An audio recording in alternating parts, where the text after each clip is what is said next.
Okay, in these examples, this is where it gets more interesting.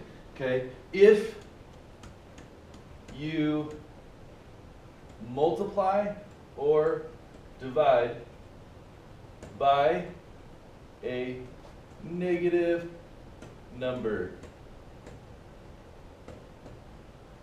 you must flip the inequality.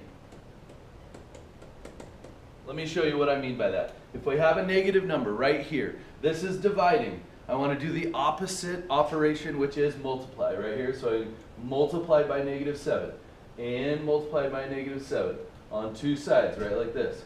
Okay, if I do this, this is sort of like a negative divided by a negative, right? And I want to do that. If it is negative, I need to multiply by the -7 because I want them to cancel out.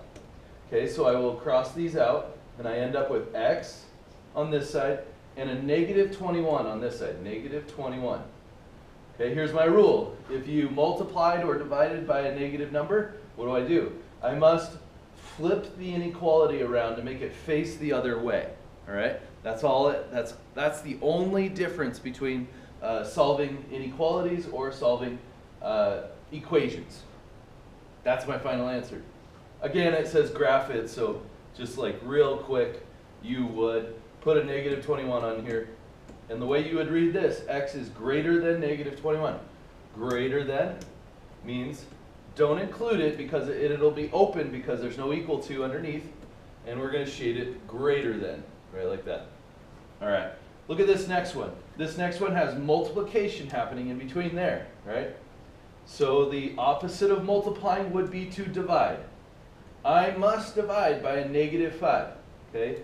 A negative divided by a negative turns it into a positive, and that's why we have to do that, is to clear the negative. We don't want to have a negative on our variable. So if this number is negative, you must divide by that same negative number, okay? If I do that, if I divide by a -5 on both sides, these ones right here will cancel out, and this right here will turn into a positive, but when I rewrite it, I must follow my rule, and my rule is to rewrite it as m, and then over here I would have 45 divided by 5 is 9, and so we would just have +9 because it's negative divided by negative is a positive. And how do I write my inequality?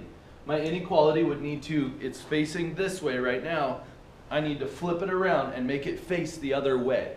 All right, so the pointy part points a different direction. See how it's pointing here? Now I'm going to point it down here, this way. Don't forget your equal to, okay? And here's my graph. If I was to just kind of freehand sketch my graph, here's a 9, then this would be like 10, and this would be like 8. All right, so what's greater than? Greater than would be filled in and solid because of this equal to right here. Less than or equal to, right? Oh, it's not greater than. What am I saying? M is less than or equal to 9.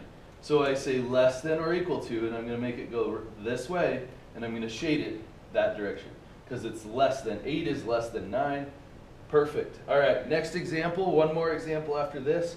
Continue advance through our videos, and then work on our workbook assignment.